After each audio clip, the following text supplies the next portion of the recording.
Hello and welcome to Behind the Glass, the podcast which aims to take you behind the scenes of the YouTube channel Seen Through Glass, as well as the automotive and social media worlds. I'm your host, Sam, from the YouTube channel Seen Through Glass. Alongside me, as always, Mr. Tony from Gravelwood Car Sales. And we also have another guest with us. Wait, where's my... Hold on. That was right. Yes, we've got sound effects finally. We have a guest with us. Hello. Mr. Adnan Ebrahim. Say it. Ebrahim. That's racist. No. Ibrahim. Ibrahim. I got a little nervous there for a second. The PC brigade were going to come charging through the door saying, what is wrong with you? But yes, can I say Adnan of like ex-Car Throttle fame? I think you could probably say Adnan, who used to be from Car Throttle. This is literally the first interview I've done since I'm no longer Car Throttle. I've no identity anymore. Who am I? You're so lost. But yes, some of you may know of Adnan or about Adnan from his previous exploits on Car Throttle or with Car Throttle. I mean, you basically founded what is now arguably one of, if not the biggest online car community in the world. Yeah, I'll claim one of. Yeah, I think it's one of. I mean, fair Right? play. I think we're the biggest social. You can't say we're anymore, mate. They. Wow, that feels You're so out. weird. Yeah. You're out. You're out, mate. Give me the shivers. To clarify, he didn't get fired. He has very successfally My recently, lawyers told me not to talk about it. Yes, departed. He's starting to sweat because he did say on the way, and he's like, I'm not really sure contractually what I'm allowed to discuss, but we're going to be pressuring him today. Love it. Live on the podcast. But look, thank you so much for being here. We have a lot to discuss because our social media history, our history goes way back. We go way back, man. Way back to the start of Seen Through Glass. And so, you know my sort of story on social media. How did you two meet? Well, we're going to get into it, was Tony. a dark December night. You're getting ahead of ourselves. We're not quite ready there emotionally to recount that, but we are going to be getting into all of that. And also just, hearing a bit more about your story. And I think also trying to understand how anyone can sort of start a YouTube channel as a business, make it a business, because nowadays it's the in thing, right? I want to be a YouTuber. Let's all be YouTubers. But there's a difference between doing it as a hobby or even doing it in your bedroom to running it as a sort of business as you did, because when you left, how many employees did the Car Throttle, We were 21. 21 people. I mean, that's full-time legit. Yeah. I mean, proper stuff. So Did you start off like that? Did you start off thinking that it was going to be this big business or hobby? Not in a very arrogant way, but to be honest, I had a dream of it being the new Top Gear. So our like tagline was Top Gear for the Facebook generation really early on. So there was always a dream of, could this be as big as Top Gear, basically? So I guess yes, but in reality, if I look at it now, I couldn't even have dreamt of what it would become. So yeah, bit of both, really. Yeah. well done, Tony. Give me a heads up, by the way, if you're going to reach for the sound effect. I wasn't ready. Regular listeners of the podcast will know that our fancy new audio system has sound effects buttons, which we've been trying to program for weeks now, and I finally managed to set some up, which we're going to experiment with today. God, I cannot wait to hear these. Well, worryingly, they are in reach of Tony, and that's always a liability. But I just can't think which ones they are, so I'm going to press it and it's going to be all wrong. Okay, well, the top 4 work. I think the bottom 4 maybe aren't programmed. No, I won't do it this week because they're not very good anyway. So. Okay. Well, I was tempted to push one. Now, full disclosure, we recorded our last episode with Benson only a few days ago. So Very nice chap. Yeah, very nice chap. Camp lad, very good mate. Good friend of yours, is he? Adnan. He is, yeah. So I don't think he told us how you two met, but how did you two It was a meet? dark December. You often meet people on dark December nights. Yeah. We met actually on a tyre launch. We met on a Bridgestone tyre launch about 5-6 years ago. Can't remember the tyre. Sure. Tyres aren't really my thing, to be honest. Love a bit of rubber, just not me. Yeah, we met then and become really good mates since then. He's smashed it. He's smashed it, hasn't he? Yeah, he was super interesting last week, I think, and it was a different way for us to do podcasts, to really learn something ourselves, but also I think the audience picked up on a lot of information they didn't know beforehand, because he's a nerd. He's a fountain of knowledge. I think he's a self-professed nerd. Yeah, which is brilliant. So yeah, if you missed that episode, go back and check it out. And if you're watching us here on YouTube, you need to know that we have a new target in life. We are going for 50,000 subscribers, aren't we, Tony? Are we going to... Oh, it's that one. That's the best one. That one. We're not there yet, so I'll just bring that down. Where are all those fans? We are not quite at the 50,000 number, but when we get there, one lucky subscriber will be joining us on the show. We're going to have. Could be you. It could be you. Are you looking at Adnan, or Yeah, it could be. Oh, right, I was like, could be you. I thought you were talking like to the world, but And no, the world. you were looking directly into Adnan's eyes. But yes, so please make sure to subscribe, turn on notifications so you don't miss future episodes. We want to try and build this channel into its own thing. It's its own entity. But of course, we're fully aware that lots of you are just listening to us and not watching us. You're missing out on three beautiful looking men. No, not at all. You're not missing out on that. Speak for yourself, Tony. Adnan did his hair special. Yeah, I can tell. But yeah, so if you're listening to us, make sure to follow us and rate us. That's the big thing we want you to do if you're listening to us only. But that's probably some our sort of upfront housekeeping out of the way. I think it's time to reset and then get into our deep dive as to who is Adnan Ebrahim and what makes him smile.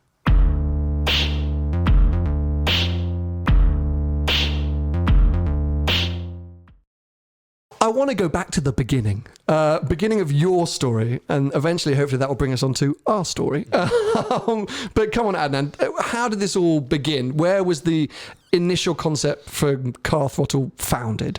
So for me, the story actually starts a couple of years prior to CT. So when I was 16, I started selling stuff. So I'd go down to sports soccer, go and buy these like wristbands. They were really popular, and flog them on eBay. So I was making a decent amount of money buying and selling stuff going on eBay.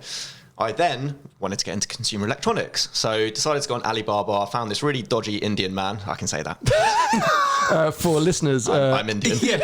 For those You who must can't address see. this. I really don't want to get some kind of consumer group No. getting, I mean, you wanted a viral complaints. podcast, so here we are. Yeah, basically got massively scammed, tried to buy iPods, and it turns out they weren't iPods. So at that point, I decided that I won't spend money to make money. Stupid thing that only a 16-year-old would say. And that moved me into the world of internet marketing blogging. So I created this blog called blogtrepreneur.com. Mm-hmm. It was essentially learning how to market content online, how to sell ads against content. So for 2 years, I ran that. And I sold that business just before my 18th birthday. And that was like but based on what expertise? Based on no expertise. So I was learning every single day, and every time I would learn something new, I would blog about it. I was almost talking about how I was learning, and other people were learning with me. Do you have an education? What education? Oh yeah. Do I have an education? Like school-wise? Yeah. So I went to school, went to uni, did a degree economics. Okay, fine. So This was prior to that. Then. That was the end of school. Yeah. So I was in sixth form doing that. And when I started uni, I basically wanted to take what I'd learned from internet marketing, but apply it to something that I actually liked, cared about. And I wouldn't say I'm the biggest car enthusiast. Obviously at CT, surrounded myself with far bigger car enthusiasts, I'm sure we'll talk about. But yeah, I kind of teamed that up, and the idea was, can we create a next big brand for people like me? You know, going on YouTube back then in 2009, there was nothing. It was Top Gear reruns, repeats, recut videos. I think Autocar, those established brands were doing some content. Evo, yeah. Evo was doing some content back then. There was a channel in Australia called Car Advice, run by a guy called Al Bors. And he was actually an inspiration behind starting CT, and that was it. So it was like, and Facebook hadn't launched yet. Instagram was a pipe dream. There was nothing. So, and the idea was like a journalistic channel? Like you wanted to review cars? Or we wanted to be a voice for the new generation, whether that meant funny reviews or informal. I mean, we did some weird... Can we swear on this? Yeah, sure, go for it. I do. We did some weird shit back in the day when we first started CT to try and find our voice. And if anyone's watching... And again, I can say this now. If you sort by oldest first on our YouTube channel, you'll find some dark stuff. But it's quite funny. But it also shows exactly how we managed to find the content that today works. I feel like there was something with smoke grenades or something. Was there a lot of... There was a RCZR Peugeot smoke grenade video. There were rap videos. Oh, it doesn't get better than that. Videos. I never saw the rap video. Yes, that is peak One YouTube. of our most popular rap titles. Do you rate my 308? Oh my god! Tony, you're loving this, aren't you? And my personal favourite, which was a parody on Thrift Shop by Macklemore, Shift Shop, featuring a Hyundai Veloster. I mean, I don't even know what that is, and I'm a motor dealer. How old are you? I'm 29. Okay, fine. Yeah, so I started. So you're similar age to. Yeah. Yeah. So I was 18 when I first registered that domain name.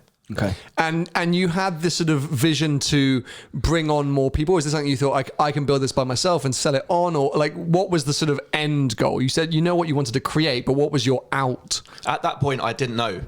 The end goal was creating a big brand that everyone in the world that was an enthusiast had heard of. Okay. That was always the vision. So you just wanted views. It was about impact. Okay. So it was about audience impact. Like, I think we said it just off air, but one of the big goals I had was always around, can I reach 1 billion people or impact in a positive way 1 billion people? So with Car Throttle, you know, as the story goes, eventually we got quite a way of the way there. That didn't make any sense. We got it. We got nervous. You don't like talking about like, you know, nice numbers, do you? Like before we started recording, and whenever we were pushing Adnan on the success of his business, he gets a bit squirmy. I think you're very British in that sense. It wasn't that good. It wasn't that successful. It was okay, but anyway, let's move on.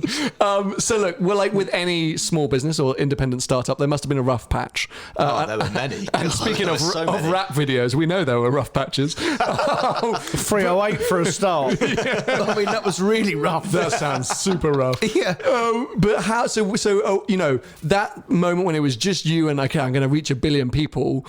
You know, how did that play out? I mean, how was that at the what beginning? What are the stepping stones to billion? Yes. Well, initially, it was literally daily grind of creating content. Now, I know, obviously, well, you know this very well, and you know this very well. You have to put yourself out there consistently. So from 2009 till I graduated, I was running it part-time from my bedroom, clearly not doing much uni work. And every day there'd be content, and I'd start to employ freelance writers to create blog content. We would start to rank in Google, we would get traffic. So by the time I graduated, the site was doing around 100,000 uniques a month. Wow, okay, that's pretty amazing. So it was significant, and we were starting to sell ads against that content, so like display ads on the right hand side or sponsored articles. So there was something there. So I didn't just jump into it with like complete deep end. There was traction already, and I think that was the main thing. So after I graduated, I was like, hey mom, hey dad, hey Indian parents, I'm gonna be self-employed from my bedroom. And they were like, a self-employed doctor? And they were like, we'll get back in your cage. No, they were like, well, try it, see what happens. And I said to myself, I'm gonna give it 1 year. If I can't turn this into something that can sustain myself, then I've given it a shot, but I'll go and get a job. Thankfully, I had that piece of pointless paper that you get from university, and I was like, that's my backup. So moved back home. I think I've said this before, but my commute was like my bed to my desk. It was literally 2 meters. So every day. Sorry, I'm late, guys. And then, yeah, just banging out content. And that's when we started in the world of YouTube, because, yeah, YouTube was the place that you needed to be. Still is in some respects. And it was just you at this point. You mentioned sort of freelancers and things like that, but really a sort of solo effort, at least at the start. When was the first time that you realised that maybe you either needed to bring someone else on board, or you just weren't able to keep on top of everything? And who was that first person? Yeah, so the very first person, not full time, but I guess semi part time, was a videographer. So I got an email into my inbox, and at this point we hadn't shot any video, and it was from Volvo. And they said, we're launching the new S60R design, V60R design. Do you want to come down and shoot a video? And I was like, I vaguely know what they are. Saloon and big old estate. Yeah, you know, those old big Volvo estates. Yeah. You've sold a few, Tony. You've sold a few. I think I probably have, yeah. Part X's. That. Yeah. So I was like, well, perfect opportunity. Let me film and present my first video. Went to PC World, got this like flip out 300 quid shitter Panasonic, which is what he films all his crap on now. Hey. Mine was 720p. I'll have you know that Panasonic are fantastic cameras. Hashtag branding. Yes, if they want to support this podcast, we'll be very welcome. Tony. Yes, ever so sorry, Sony. No, Tony. What? Well, Tony's Sony, clearly, because of the rhyming.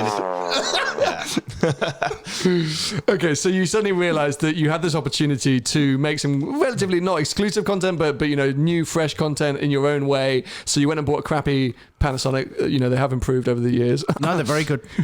went there, rocked up at this event, and it was me and Ed, my mate from school, who I knew could film stuff. And there were all these like TV crews there with their big old broadcast cameras capturing the cars, and then us with our flip out geeks basically. So we recorded 2 videos. Both those videos got over 50,000 views. I think one of them got 100,000 views in a month. Did you have a number of subscribers at that point? We had no subscribers, so that was purely based off search traffic. Wow. So again, I don't think the like to dislike ratio is very good. Sure. As I was presenting, but there was something there. And you know, when you initially start looking and going, hold on a sec, I think there's room for more video content. So then I started calling manufacturers, and this was zero relationship. I was not from the industry. I had no background in this. And they're like, sorry. Excuse Throttle? Me. Were you called Car Throttle at that point? We were called Car Throttle, but funny story about the name. So there were 2 possible names when I registered that domain name. They had to have car in it because of the search engine traffic. And the one that I was about to register was called Car Oomph. Car Oomph. So you could have been talking to Adnan from used to be part of Car Oomph. I mean, that's not the same. I mean, you would not have been able to sell that. No, Car Oomph. I mean, every investor would have been like, I think we've got to address the name here. Yeah. We're going to pass. The T-shirts. I mean, there would have been some great meme opportunities with Car Oomph. Well, do you know why? Because it has MPH at the end of 00. Oh, God. I'm a geek as well. Yeah. Let me see what this one does. Entertainment. Fair. Kind of appropriate. No, there. you picked the right name, mate. Yeah, Car Throttle. Well done. So you settled on that. Thank God. So we were Car Throttle at that point. Okay. But after all of those calls, they were like, no, you're too young. Because 21 was actually the age, and then actually for most manufacturers it's 25. Yeah. For the supercars, 28, 29. Now 30, I think it's 30 plus. Yeah, to be able to drive the cars. So even if you get invited on the press launches, you usually can't drive unless you're of these certain ages. And sorry for the viewers as well. So I'm trying to ring for cars from Press Fleet. So obviously these are cars that they've got a press fleet of 10, 15, 20 cars, and they will loan them out, but there is a cost to the manufacturer to loan out. They say it's around £1,000 per loan. That includes the driver delivery time, refuel, maintenance, all that kind of stuff. So after so many rejections, Mitsubishi say, you know what, we're going to give you a Mitsubishi Colt Rally Art. Know what that is? Just. Tony, you're letting us side down here a bit today. I mean, it's all a little bit old for me. I mean, I don't really do that stuff I'll get anymore. into the good stuff later. That's where I think... The juicy bits. But to be fair, at this point as well, again, as a semi-enthusiast, I had to do a lot of research about these cars. It's a warm hatch, 1.5 litre turbocharged. Yeah, I know what it is. Yeah. It's like a little run, like a micro size. It's almost like your Suzuki Swift Sport. That's it. Mitsubishi. Yeah. Sure. I mean, but as you say, as an enthusiast, were you like, cool? Well, cool. Honestly, at that point, I was driving a 1 litre Toyota Yaris. I was like, oh my God, I'm driving a Ferrari. The Colt? I can't believe it. Oh my God, that turbocharger is so powerful. Oh my God, what engaging content there must have been. Yeah. Well, so we filmed the video. It was a 10-minute video about a Colt Rally Art, and it went into like the background of the Mitsubishi logo. It was really like in depth. That got 100,000 views. For a Mitsubishi Colt, mate. Then the next one was an ASX from Mitsubishi crossover. That also got 80 to 100k views. And then that's when I started going to Honda, to Skoda. Basically started off with as many mainstream manufacturers as possible, going, please give me a car. Here's my track record. I think I can create a content that's different. That's really key. But also content that gets views in the medium that you're not popular in. And that was how it started. Thing is, and Tony, I see this with you as well. It's definitely something that I don't have, a quality or a skill that I don't have. Is it's not necessarily a confidence. It's almost a brashness that I think maybe you've both got, which is that kind of like belief in yourselves that not only are you right, but that you can convince a person you're right. Tony, I came to see at the showroom today, and you were just dealing with some business bits. And I like how matter of fact you are. I always find that a very envious quality. Really like, no, that's just how much I'm offering you, and if you don't want it, jog on. Yeah. But that's over time. So you learn that over time. Sometimes it's natural, but you can be not so confident to start, but then you build it up and you learn it, because if you're not brash and confident in yourself, people take the piss out of you. That's just what happens. Did you learn to build that up over time? Yeah, then? So when you first started, were you more shy? Not shy, but not as I am now.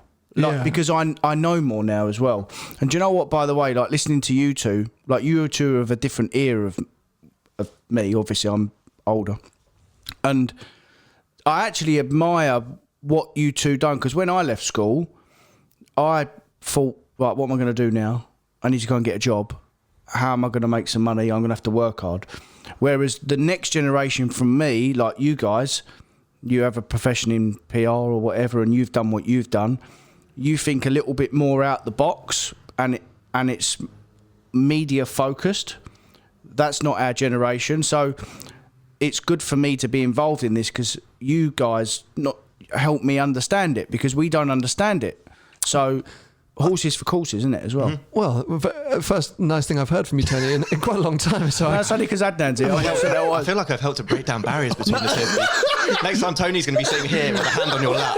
honestly, you're so impressive, Sam. No, I didn't say that. No, Yeah, a bit too far. good point.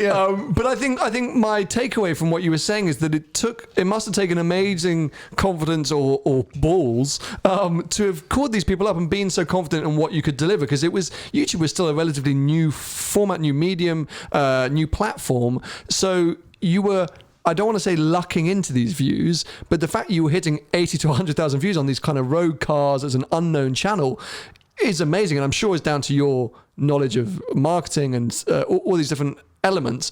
But still, there was a bit of a risk in what you were doing. And 100%. And I think the biggest risk probably came into that first year. So at that point, I said I'd give myself a year.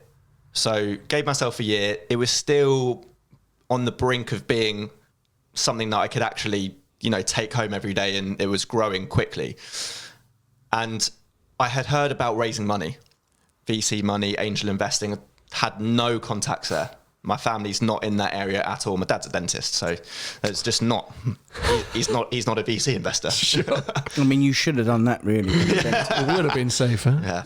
Also for my ethnicity, it would have been safer. Move to Essex and fitted veneers all your life. Oh, you. To be fair, I would have made a hell of a lot of money doing that. Huge. And a lot massive. quicker. Yeah. Go on, what we do. Yeah, I don't know. Anyway. Quite depressing. But we're going to take another short break in a second. But when we come back, we're going to dive into that investment side of things. But you say, a bit of money here and there or something to take home. I mean, YouTube at that point, surely you couldn't have been earning much money, if anything. It was peanuts. It was a couple of pence. But we were earning a bit of money from display ads on the site. Okay. But then just before your break, when Alex came on, so Alex, who's now the face of CT on the YouTube channel, head of video, he was at Autocar, news reporter. So I'd met him at a couple of events, and I said, look, mate, I want you to start writing for us. And then the conversation evolved as I realised that I could get investment from Passion Capital. And I said, you know what, why don't you just come and join us full time? And he went, I'm at Autocar. Who are you? Yeah. Essentially. Autocar. It's a big career risk, and massive credit to him. He put it all on the line. Came first video, rap video. So he's come from Autocar as an esteemed journalist to creating a rap video about a Peugeot 308. He was like, these damn kids. Yeah. I mean, fair play to him, as you say. But also, I think another string to your bow of spotting talent, or, because as much as you built the empire, most of my viewers, I think, or most of my listeners will know Alex as Car Throttle. He is the face. And as you say, I mean, a lot of people don't realise the team, the giant business that operates behind Alex, Ethan, and who is it? Jack. Yeah, Jack. He's now become a big part of the channel, right? Ever since his crash down the A40 with the lorry, where he made tabloid headlines around the world. His little meet cute with Ellie Goulding. Did you see this, Tony? No. Did you see the video of a Golf getting pushed down the A40 by a Royal Mail truck? Oh yeah, and Ellie Goulding. So that was our senior producer Jack was the guy driving the car. Oh, was he? Yeah. Completely randomly. Completely random. No, that was a stunt. Well, BBC Breakfast said this could be a stunt. Apparently, he's from the channel Fast Throttle or something. They misquoted you. Knowing me, why would I not have monetized the hell out of that stunt? Good point. We didn't do any content because Jack, thankfully, was all right. Yeah. But he didn't want to talk about it, which is completely fair. And we were getting hounded by everyone. I mean, Piers Morgan wanted him on the show. Good Morning America wanted him on the show. It was like crazy. Alex had a bunch of people wanting to get in touch with him. But yeah, he's become an amazing presenter star in his own right on the YouTube channel. He's just he was forever behind the camera, right? And now he's sort of stepped out. He went from behind to in front of the camera. He's done amazing. Just, one meeting with Ellie Goulding and all the confidence you need. Anyway, quick little break to refresh ourselves, and we'll be back to hear more about Adnan's story and how he then managed to get some investment investment for his growing social media business.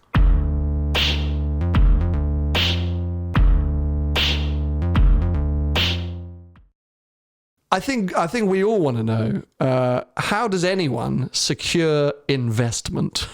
I'm going to give the very first round we did. I'm going to give you a very unhelpful answer. I sent a cold email. It's basically something that they tell you should never do. I had heard about Passion Capital. They were investing in very early stage tech startups in London. So there were a couple that I'd followed, analytics company, an e-commerce company. And I thought, I'm going to give it a shot. Because I was following a lot of business blogs at that time as well, and I'd come across them. So I sent an email to one of the partners. The email basically just laid out what I had done so far and the vision, this Top Gear for the Facebook generation vision. And I don't know whether he was just sitting on the toilet checking his emails, but he replied in 15 minutes, which just never happens. Wow. So, we were talking about luck earlier. I've had an insane amount of luck. You make your own luck, mate. True, that Yeah, as well. yeah, you make that. But you've got to sometimes just, even if you make your own luck, you're like, something happened. The universe conspired with me. So he replied back, had a coffee with him. 2 weeks later, we had a term sheet. It wasn't a large amount of money. Compared to what you read in the press, it was around $100,000. But that was enough for us to basically start hiring and to kickstart the growth of CT. And it was very light. That they basically just backed the vision and I think backed the fact that we could do it. And they specialised in your field. They specialised in tech. So their backgrounds were AOL, Skype, Yahoo. So they kind of understood what it could be, for sure. Okay. So I think at that time, am I right in saying that the focus was on the website? Is that what you were selling? And the YouTube was kind of a subsidiary of that or just a benefit? So the first couple of years for CT was just about growing any way possible. The website, YouTube, to find the USP. You're having to test a lot of stuff. So I always say that to people when they're starting. I think I said it to you. Test a lot of different types of content. I'm sure we're going to go into that because it's quite interesting. And we were just testing. And the inflection point happened where Alex came across this Facebook page called Car Memes. And again, because we loved car, we were just like lolling. Banter. Love a good lol. Laugh out loud, Tony. I know what it is. Thank you. I put it on the end of my text. Used to mean lots of love, so don't want to misread that one. And we got a link from this Facebook page run by Gabor, who is a chap in Bristol, again, another uni student who built this fan base. And the first link that we posted to an article on our website, it took the site down. Like the servers just melted. Whoa. And we did it again, and we could see the spike in analytics. It went from like 10 people online, concurrent users, to like 2,000 users online. And every time we did it, it took our site down. So we were like, what on earth is going on here? What is this Facebook linking? And over time, obviously Facebook was growing as a platform, and Facebook was sending a shed load of traffic to publishers. So we acquired the page. Gabor came and joined us as our community manager, then head of social media. And that was how we started growing, because Car Memes went from 100,000 fans when we acquired it to 1 million fans in like a couple of months. And when was this? When would this have been? Like 2013, 12, 13. When social media really did start to grow as well, didn't it? Facebook had just launched pages. Yeah. It's bizarre that they just, like, now it's just normal, but they had only just launched that. And obviously everyone was trying to growth hack their way to these big followings. So for us, Car Memes was like the growth hack. We would then link from the page to our YouTube channel. Every time we released a video, shed loads of people would then flood to YouTube. They'd flood to the website. They'd flood to our Twitter. We could point traffic anywhere we wanted. But it was all coming from Facebook. And it was all coming from Facebook. And then we pointed it at the Car Throttle Facebook page. And then we were getting loads of people liking, subscribing to the page. And that became the growth driver, because then we could control traffic. And then on YouTube, we went from basically 1,000 subscribers after all the rap videos. We were only on 1,000 to 100,000 in the blink of an eye. Wow! Because you was directing all the traffic. We were sending that traffic. So Facebook was the catalyst, really. Facebook was the growth driver. Wow. Okay. And now it's just dead. 100%. We can talk for about what the future of social media is. 'Cause I'm sure a lot of the audience will probably know at this stage more than we do because of their usage. Of course, yeah. What everyone's on. TikTok. Well, hey, let's get into TikTok at some point because Tony knows I'm all over the TikTok vibes. Say it ain't so. Anyway, Are you on TikTok? Oh, mate, we're gonna get into it.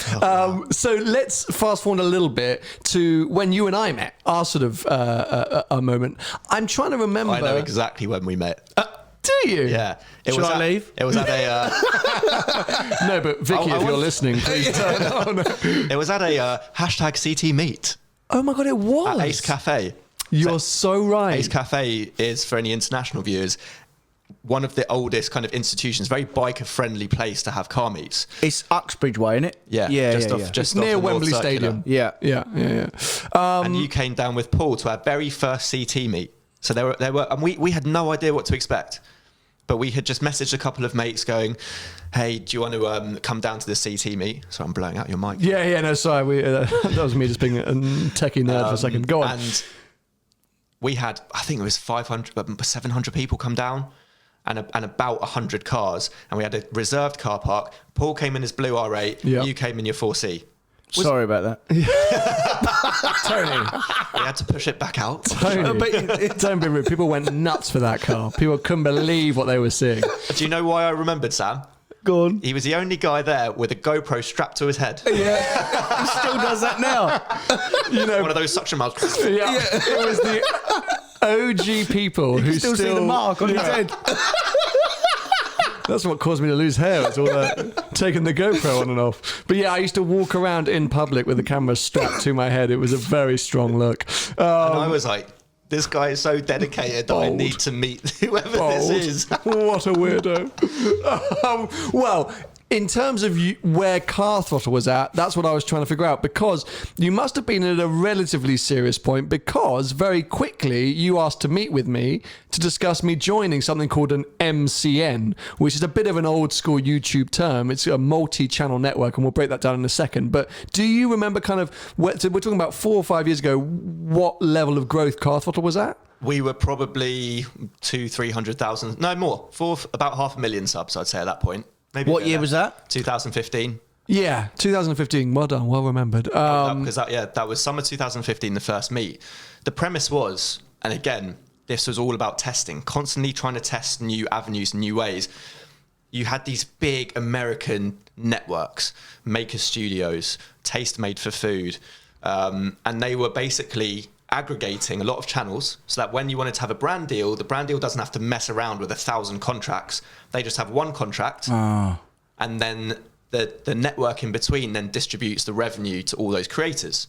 So the idea was... Like an agency. Exactly like an agency. So could we be the organisation as Car Throttle in the middle, helping lots of creators do what they like and make money? Because as we knew when we were small, trying to do a brand deal when you have even 100,000 subs, maybe it's different now, but 10,000, 50,000, not easy. Yeah. Not easy. And it was new. That was new territory at the time. You know, brand deals, that wasn't a thing. It wasn't, you know, it was still sort of new and commercial opportunities and all of that sense of it. And you've got to remember back then, in terms of automotive content from the UK, there was Shmee, who was probably an equivalent level to you at the time.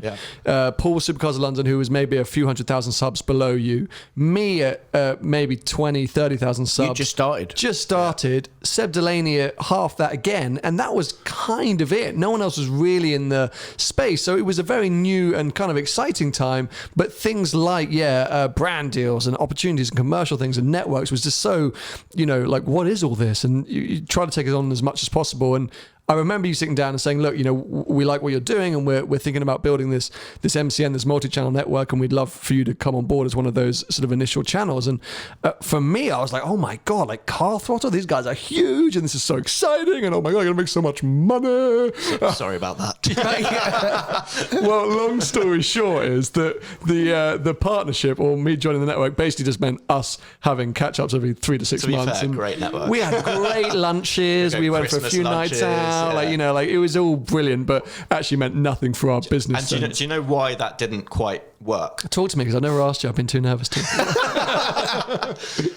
Because of how quickly everything grew, the network really has no place, because And if you remember, some of the networks would take a percentage revenue out of creators. Yeah, well, that was the big thing. Which we obviously never did to you because there was no point. We were still testing it out. But instead of the YouTube revenue, because you were brought into the network's partnership, you could command a better CPM from YouTube. That was the premise.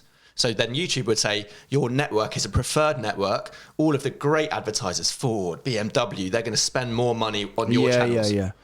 But so maker studios would take 10%. And if they have channels doing a billion views a month, you can imagine that's a hell of a lot of money that they're going to make. Is that why they push growing channels more than a channel that's already established? They push the videos more, don't they? Is that how it works? Well, trending is this is a great topic, right? How to get a video to trend, because there are so many different factors, but I think, and it changes all the time. Yeah.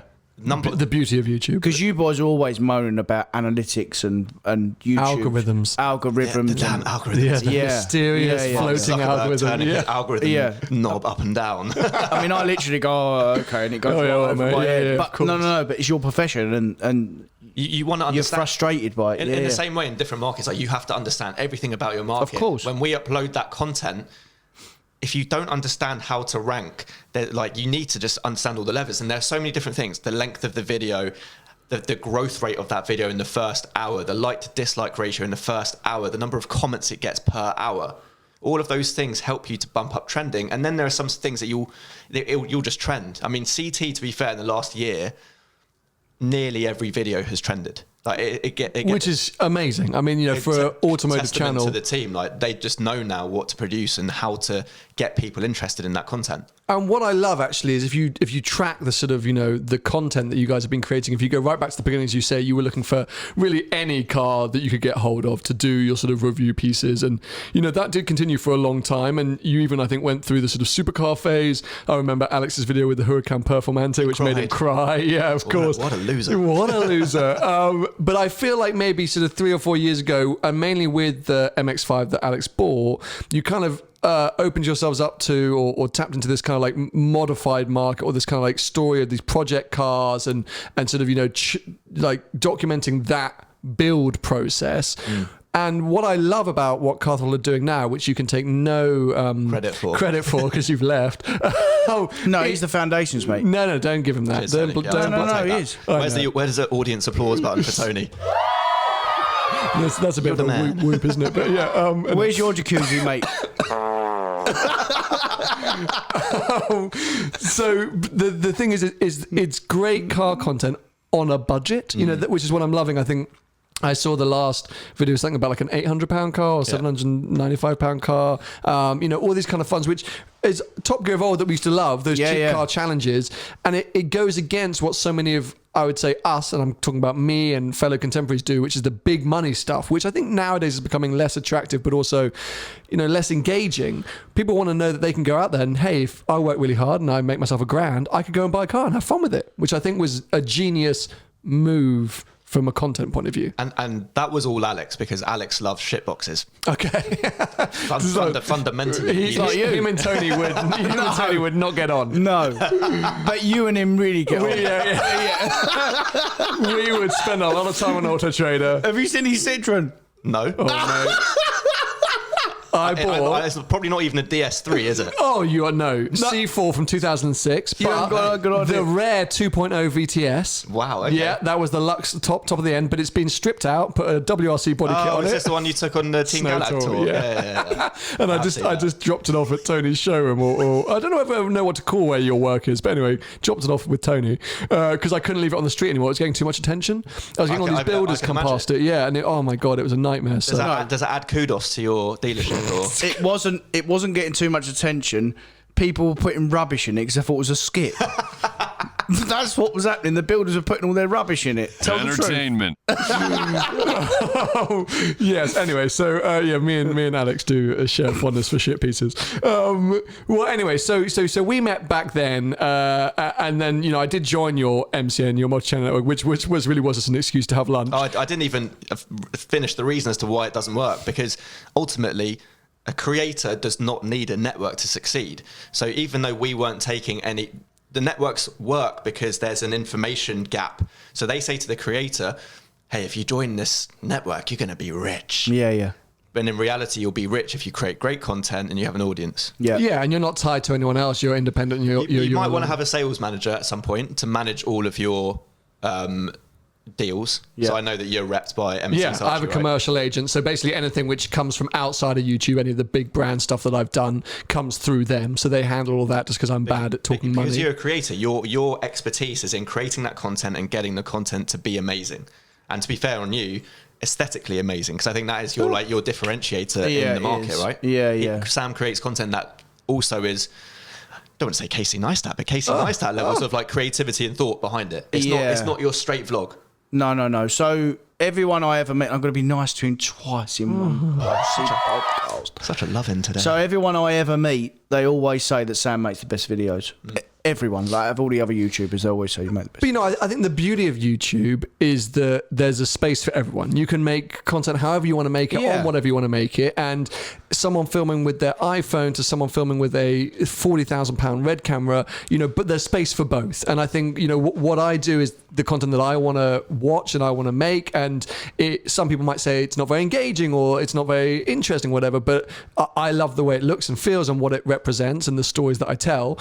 But as I say, the beauty is someone can go into a car park with an iPhone, stand and talk for 30 minutes about their cars and still get millions of views. And I applaud that. I genuinely, I think that's great. So it goes back to you were about to talk about the differentiator, the build series, and the fact that actually the supercar stuff might have become a bit too commoditized, but that is what's happened. The launch that people go on now is attended by 20 people shooting the same car on the same roads with the same angle. Sam has a different angle and different take, but ultimately there are 20 reviews dropping on the same car for sure on the same week. So when Alex and team came up with their challenge series format, and we've been through 2 guys 1 car was another big format that we had lists, we had build series, we'll talk about lists in a bit, Sam, won't we? Your favorite videos. Most viewed, I bet, as well. So when I first joined the Car Throttle MCN, Adnan's big push was the list. It was popular back then. In my defense, 2014. So basically, 7 things that Sam does on a weekend. Top 10 V10 engines ever made, and I was like, Adnan, I'm not sure that's the kind of challenge. How many views are they on? I don't know if I even made them. Did I? You did. I did make them, but I don't know. I think I deleted them.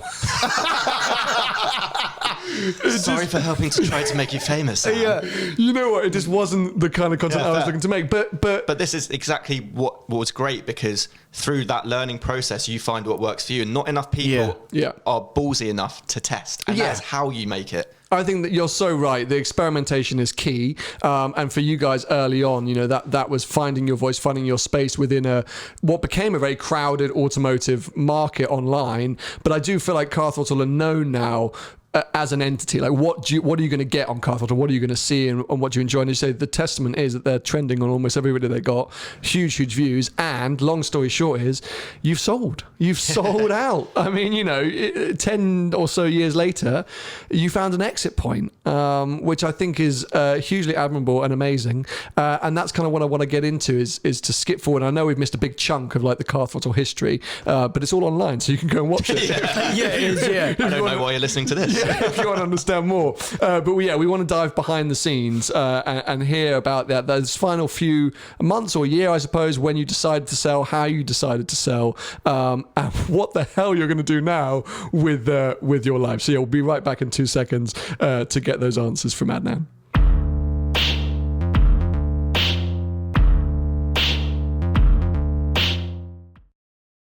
You're unemployed. Yeah, that is literally facts. Has that sunk in yet? It's been 1.5 weeks and I'm still trying to figure out who am I, what am I doing. No, it's quite nice. To be honest, for 10 years, it's been relentless, like 24/7, always on. And even though I wasn't in the office 24/7, I was always checking notifications, like that dreaded message you get from someone going, Adnan, can I have 5 minutes for a chat? And you're like, okay. That's life as a boss. That's life as a boss, right? So you could never turn off. And obviously, that's a great thing, because it means that you're hustling and you're looking to achieve, but it takes its toll on you after a while. So I think I needed a break. And so I'm having a break. Yeah. It's going to be a weird adjustment, I think. I mean, I think all three of us are definitely people that like to work hard. We don't shy away from hard work. And what are your hours, Tony? So I definitely work 12 hours a day, but probably longer. Because when I get home, I'm not finished. Like, I've still got emails and yeah. Like, my missus is always like, get off your phone. But she's like, I can't. Like, spend some time with the baby because I've got a 3-year-old daughter. Oh, nice. So says, okay, I'll do it in a minute. 1 sec. You know, but there's always something for me to do. So do you love it? Yeah. Well, I like what it brings, the nice stuff it brings. So, do I enjoy my job? Of course. Do I like cars as much as I used to? No. I think that's normal though. I think I would say the same. I think the kind of glossy, shiny.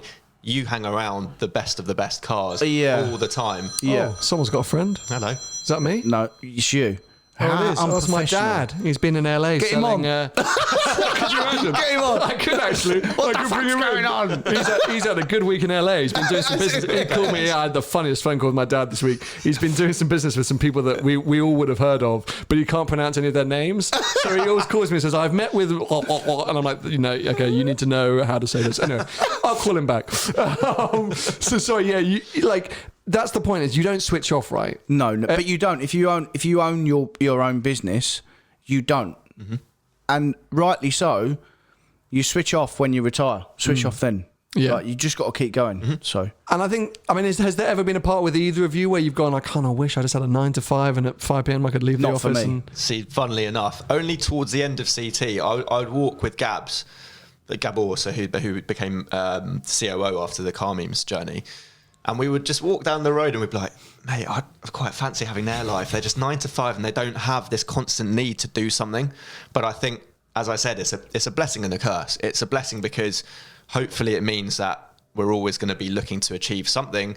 It's a curse because it probably comes at this. There is a sacrifice. There's a mental sacrifice. I don't think enough people talk actually about the mental side and the mental burden of running a business. No.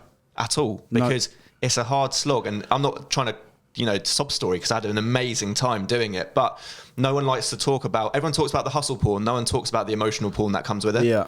And for you as a creator, I can't even imagine how difficult it is. I had a team to offload the weekly content schedule burden onto them. You have to do it and you have to make sure that content goes out. So what if you feel a bit shit? What happens? Well, I had that today, didn't I, Tone?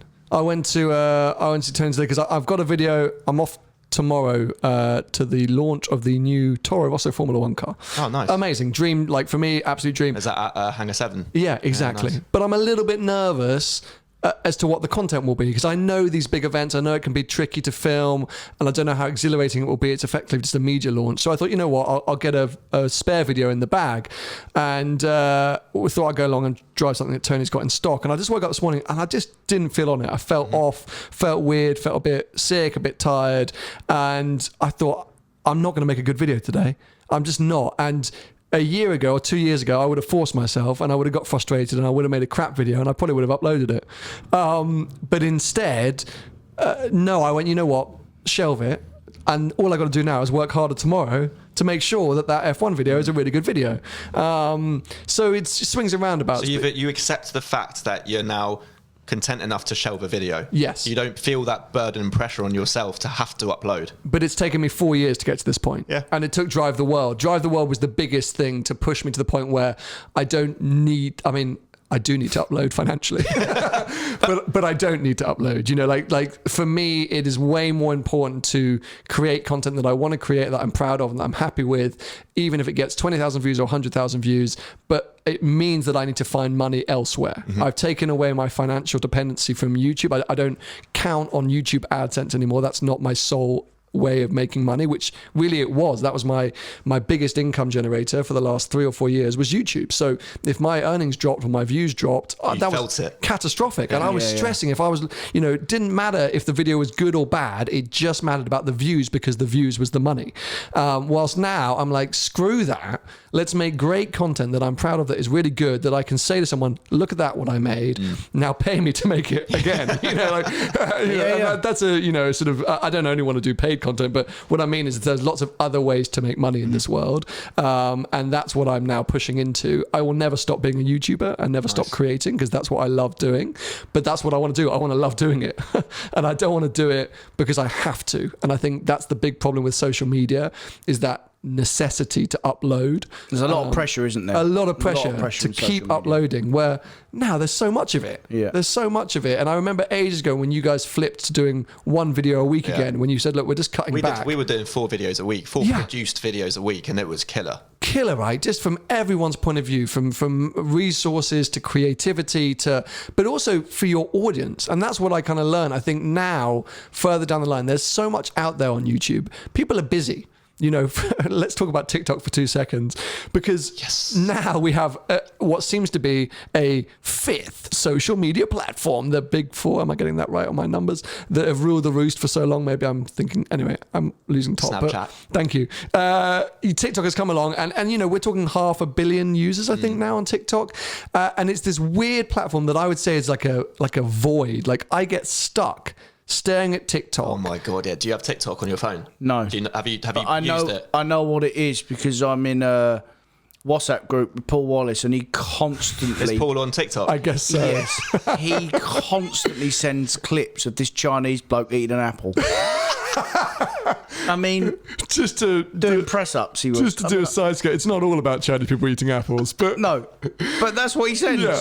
I can't understand why it's so addictive. And it's dangerously, like, I don't like it. I feel myself I had to being delete sucked the app in. off my phone. Yeah. Because I was it's horrible. Genuinely just going, I should go like that. Yeah. For those that don't know, TikTok is a sort of combination of Instagram meets YouTube meets Snapchat. I'm sure half the people watching are uploaders on TikTok. You're probably right. I mean, it's short, viral videos. The biggest stuff on it right now is dancing and lip syncing. So you get all these young teenagers. The biggest girl is a girl, she's called Charlie something from America, 23 million followers. And she's literally a 15-year-old girl that dances along to music, makes up dance routines. It's so big that she ended up dancing with Jennifer Lopez at the Super Bowl. This thing is like huge. But it's a horrible platform. And because of that, you get so sucked in and drawn in that, again, you feel like you have to keep uploading, because you're like, wow, there's so much content out here. I need to be on this. I want to go TikTok viral. And but that's YouTube unhealthy. and Instagram as well, mate. Like, that's what they are. Yeah, for sure. They're machines. I think they're machines. And for me, because I'm a bit older, as I look in, I don't know about you two or the younger generation, I think they're toxic platforms, mate. You know, and they drive people up the wall. So I think they're good because they've given people a voice. Don't forget YouTube and what you created, and certainly what you've created. We've been able to voice our opinions on stuff and be heard where we wouldn't have been 10 years ago. But there's so much crap on there, and like the lies that are on social media is it's unmoderated, alarming, right? mate. Unmoderated, yeah. Unmoderated. And to bring it back to like the growth hacks, I feel like if you were on TikTok a year or 2 ago and started to create content, that was the next wave. You see these cycles every year or every 2 years. There's something that you jump off, whether it's like Facebook video getting promoted more in the feed, Instagram stories trending, TikTok right now. 2 years later, there'll be Snap Spectacles. Yeah. We bought these Snap Specs, didn't take off. Didn't take off. Fair play to the people that are, again, ballsy enough to jump on these platforms. But to your point, Tony, I think that there's going to be a big problem with anxiety. Well, there already is. Anxiety, depression with millennials and younger. That isn't being solved. One of the big things that we still don't understand yet is the human brain and how we are affecting ourselves with this constant need to check phones, the dopamine hits that we're getting, refreshing feeds. Yeah. And to be fair, I kind of feel slightly complicit in it because we were encouraging people to constantly check social, but we're part of it's the world. It's the world. I think, whether we're creators or viewers, like we're, as a normal person, you're encouraging creators to keep creating, and as creators you're encouraging people to keep coming back and looking. So what we didn't do very well is stay on track with our topics and discuss how you ended up selling Car Throttle. Or I guess did you sell Car Throttle? Did you sell your part? Like, because you obviously had investment. Like, at what point did you go, I think maybe it's time for me to leave. And feel free, by the way, to say that you're not allowed to discuss any of this, because you did warn me that walking into the room. No. I mean, there's a lot we can discuss. Okay, great. So thinking about that life cycle of the business, we had been approached all the time by companies. So because we were one of the few in the UK media companies, automotive, I was always fielding conversations with potential suitors, because as part of a venture funded CEO's job is to also focus on my shareholders and ultimately what the final outcome is going to be. So I had always maintained good relationships with a lot of publishers. But we had got to a stage where the revenue was growing year on year, and thankfully we had always seen revenue growth. It was up and to the right, so I couldn't be happier with how we had got on. But I think it was a combination of right time. When we were talking with Dennis, it was clear that they wanted to move quite quickly on this. Right time for us and the shareholders, because for a lot of these LPs, their funds are 10 years in length. And so we were getting close to the end of where our investors actually wanted to see their money. Mm-hmm. And I think for me as well, I was looking for the next learning phase, because we had got up to 21 people. We had grown revenues. We had onboarded some amazing new clients. In fact, so you mentioned Red Bull. Red Bull became a really big client of Car Throttle. Limited company, right? Limited company. Yeah. And yeah, it was just good timing all round. So we had corporate brokers that helped us with the process, and it was the boring stuff of having like a investment memorandum and a presentation, and I went and had conversations with a whole bunch of people, and Dennis were just a very clear, obvious choice for us, because they are the people that own Evo, Auto Express, Car Buyer, Buy a Car, on top of a bunch of other titles outside in finance. But they understood automotive, and they had the prestige of automotive. They had the clients of automotive, which meant that for me, if I could see Car Throttle carrying on growing, they had the contacts at all of these major OEMs, which meant that they could flick on social advertising, where a lot of these companies still don't spend any money on social. Yeah. But they didn't know we existed, because we still didn't have a big enough sales team to get out there. Right. So there was just opportunity. So they provide that now. Dennis now provide that. We're plugged straight into the whole Dennis network, which means that any opportunity, any advertiser, any finance support you need, any legal support you need, we're now one of their brands. And to be fair, it's an amazing home for the brand, because they get it. Yeah. They get auto. It just felt right. It was the right time, the right opportunity, the right people. Yeah, and I looked at Evo back then as a brand that I admired. Evo Car of the Year, every December/January. Oh. They don't do that anymore, do they? Well, they did, but did you see what they did this year? Yeah, I know. Oh, that was embarrassing, mate. Took 5 cars, an AMG GTR, an A45S, Cayman Project A, a Morgan, a Cayman GT4. A couple of years ago, though, their videos were top notch. Really that good. Scotland one. Do you remember that Scotland one when they still had Catchpole and Bovingdon? Oh my god! Just the way they shoot it, just aesthetically. And what they said, they had the best of the best at that time. I think no disrespect to anyone else, but when they had Catchpole, Bovingdon, and who I'm thinking there's someone else. Sutcliffe, was he there? Sutcliffe, I think, was Autocar. They were at a real sweet spot at one point of having a group of really switched on, knowledgeable guys that could all drive, made beautiful content, got access to cool cars. But times change, things move on. Everyone changes up. So you have now said goodbye to your baby. So it was kind of 6 months of learning, integrating the business. But as I said to the team, I think for me, it was just, I've done this for a long time. And new challenge. You want a new challenge. It was time for a new chapter, new adventure. Fair. My personal view is that we should always be learning. Mm-hmm. And as soon as I felt like I was starting to get to the top of the S-curve of my learning, it's time to just rip off the Band-Aid and jump back into something new. And it's scary, right? Yeah. Because, as I said, I've got a couple of things that we're starting to think about, but really, I don't really know what we're doing. In media or? No, not in media. Completely different. Completely different, yeah. Nice. It's still early days, so not something that's I'm even able to talk about, because there's nothing to talk about, but there are a couple of spaces that we're looking at. But that's exciting. That's the best way to be. I mean, it's an open book. Yeah. At least you've got a vision. You've got a vision. I mean, you don't want to be your age and think like, what am I going to do now for the rest of my life? I mean, you drive yourself up the wall. I did think about becoming an influencer. Hey, tough work, mate. Tough work. if you can get it. Anyway, we have deep doved Deep dived. I mean, do not ask me. No, I don't know why I'm looking at you. I don't think you can speak English yet, can you, Tony? No, not really. Yeah, still got those lessons. Well, I have got more money than you. Though.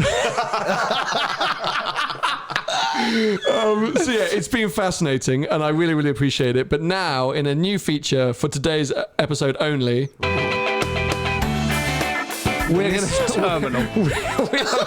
get into Adnan's car history. Oh yeah, because I did tease Tony a little bit with this before you arrived. It's fairly unimpressive. Well, you say that, but actually, it does make me laugh a bit.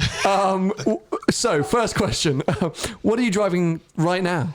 Right now, I'm driving a 2009 Nissan GTR. But don't undersell it. It's a tuned GTR. It's a KR650 Nissan GTR. The thing is, I can't even say it has 660 brake horsepower because it doesn't. And all the CT people will absolutely ruin me because it went on a dyno and it was less than 600. So, like a standard one then. Standard one was, I think, 485? Oh yeah, because the Gen 1 the one. Gen 1. That's right. Gen 1. But anyway, I've had that car for 4 years now. Okay. And it was always the reason why I got it. I was supposed to get an R8, and I thought R8 V8 manual because I thought that the stick shift machine gun bolt thing was amazing. It is a piece of crap to drive. Oh my god! Gated gearbox. It's horrible. Didn't enjoy it. Didn't enjoy it at all. And the same guy had a tuned GTR, and I was like, "That's not for me." I looked at it, I was like, "That's not for me." Drove it. I wanted That's it. for me. Pops and bangs mode. I mean, I just loved the fact that whenever, there was a car throttle meet or the idea of you going to meetings with investors and, you have people turning up MX-5s, like all these okay, that's a car guy. And then suddenly the CEO turns up in the most brash. It had a huge wing on it at some still point. has a Still got a big massive wing on it. What colour is it? Spitting It's flames. Black. It's black with gold exhaust tips. What colour are the wheels? They're black. Oh, Such a black on CEO. I love it. Black on black on black. In my defence, the car before that I feel was more fitting to... A GTR is fitting to the car community because people love it or hate it. Of course. So most of the fanboys love it, Car Throttle fans. Everyone else probably doesn't. Especially my neighbours, they really don't like it. No, they've got honestly, Nissan, the GTRs have got a real good following. Yeah. For the certain person. Yeah. You got to be that person. Yeah, but 100%. They've got, I've got customers that have had 3 or 4 of them. Of course, you've got a few in now, don't you? I've got one in now which I've just sold. Yeah. I've just taken another one in, and There you go. New one, 2019. Yeah, 2017 car. But they buy them, they tune them, and then they resell them, and then they buy another one. We've got a customer just bought our one, and he's done 4 of them. He's tuned 4 of them. Do you know why I like it so much? Living in London as well, I daily drive mine, so you can pick it up, go to the shops, got room in the boot. I sound like an old man now. Yeah. Room in the back. Awful fuel economy, rides awful, but then when you want to have some fun, you can still have some fun. Whereas actually, a lot of the cars, they're not actually that fun to drive. I found. I wouldn't say Nissan GTR is that fun. You need to get out a bit more, mate. I've been running a business, guys. No, that was supposed to be a quick fire round, but we talked a little bit long. And thoughts on an E46 M3 coupe? Here he goes. You ain't got one of them as well? I had that was before. I mean, you literally need to spend some more time with us, mate.